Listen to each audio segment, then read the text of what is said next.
서브이슈입니다. 완전 자율주행이 가능하려면 어떻게 해야 하나? 애플 10년 공들인 자율주행 전기차 애플카 개발 포기라는 기사가 있는데요. 애플이 애플카를 포기했습니다. 왜 포기했을까요? 문제는 자율주행 때문입니다. 애플은 브랜드 이미지상 애플카를 개발한다면 저가 전기차를 만들지 않았을 것입니다. 당연히 10만 불 이상의 고급차를 목표로 개발했을 것입니다. 그러려면 필수적인 것이 완전 자율주행이 되는 전기차가 되어야만 했습니다. 그러나 애플이 10년 이상 100조를 투입하고도 애플카를 포기한 것은 자율주행이 불가능했기 때문입니다. 그렇다고 애플이 자율주행도 안 되는 10만 불 넘는 럭셔리 전기차를 팔아봐야 치킨 게임에 들어간 전기차 업계에서 살아남기 힘들었을 것입니다. 그래서 애플은 합리적인 선택으로 자율주행을 포기했습니다. 애플이 자율주행차를 개발했다면 애플의 생태계가 더 확장되는 계기가 되었을 텐데 스마트폰 이후 성장 동력이 없는 애플로서는 아쉬운 대목입니다.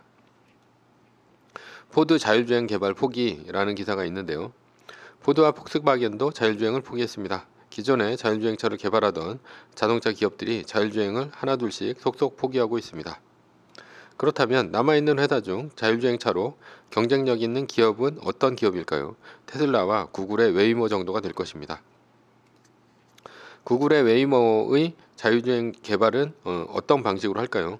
정교한 구글 맵을 기반으로 전 세계에서 수집된 운행 데이터를 수집을 합니다. 그리고 데이터 기반 인공지능 학습을 해서 시스템을 업그레이드하는 방식이죠.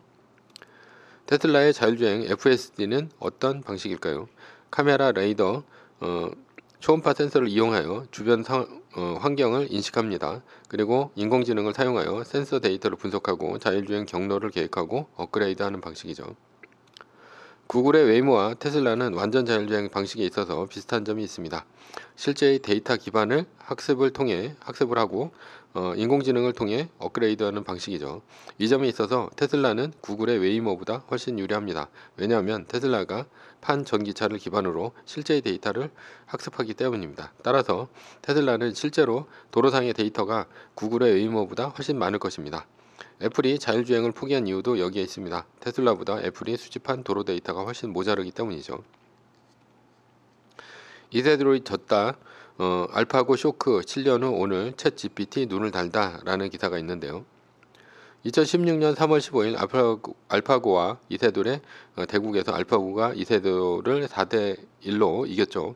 이세돌은 알파고를 이긴 유일한 인간입니다. 왜냐하면 알파고는 이세돌과의 대국 이후 인간에게 한 번도 진 적이 없기 때문이죠.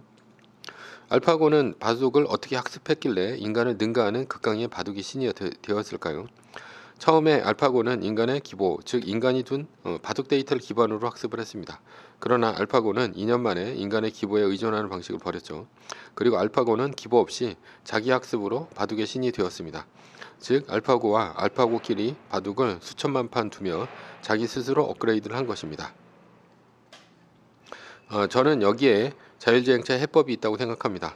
자율주행차가 인간의 데이터를 아무리 많이 모아도 그것을 통해 학습한 인공지능은 한계가 있다고 생각을 합니다. 왜냐하면 인간의 데이터를 기반으로 한 인공지능은 한 번도 겪지 않은 돌발 상황에서 사고가 날 수밖에 없기 때문이죠.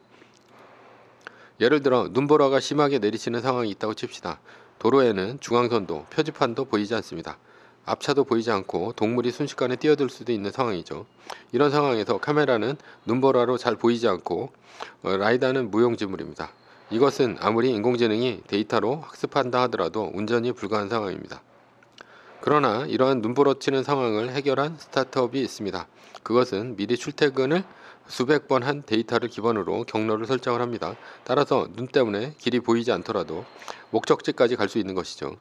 비록 눈 때문에 차선, 중앙선 등이 보이지 않지만 기존 운전자들의 경로를 따라 운전을 하면 아무것도 보이지 않는 상황에서 눈보라를 뚫고 목적지에 도달할 수 있습니다. 그러나 이러한 해결책도 데이터 중심에서 학습한 것이기 때문에 자율주행차로서는 한계 상황입니다. 왜냐하면 운전자들이 운전한 경로가 없다면 움직이지 못할 것이기 때문이죠. 그렇다면 이런 상황에서 인간은 어떻게 운전을 할까요? 인간은 이런 눈보라가 쳐서 앞이 보이지 않는 상황에서도 운전을 할 수 있습니다. 한 번도 가지 않은 처음 보는 길에서도 운전을 할 수 있죠. 정글과 같이 길이 없는 곳에서도 운전이 가능합니다. 통나무가 쓰러져 도로를 막고 있어도 운전이 가능합니다. 지진이 나서 도로가 갈라졌을 때도 우회전해서 운전을 합니다. 즉 인간은 극악의 상황이 발생해도 처음 보는 상황이 발생해도 인간은 운전이 가능합니다. 왜냐하면 인간은 데이터가 아닌 추론에 의해 운전을 하기 때문입니다.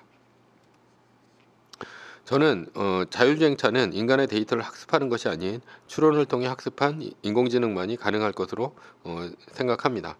즉 딥마인드의 알파고처럼 바둑기사의 기보를 버리고 자신들끼리 바둑을 두면서 인간을 넘어섰던 것처럼 해야 자율주행을 할 수 있다고 생각합니다. 수많은 데이터를 넣어봐야 이 세상의 모든 상황을 데이터로 넣을 수는 없습니다. 인공지능이 어떤 상황에 닥쳤을 때 마치 사람처럼 스스로 인기응변을 할 수 있어야 한다는 얘기입니다. 결론입니다. 자율주행차는 지금의 인간 운행 데이터를 학습하는 방식이어서는 곤란합니다.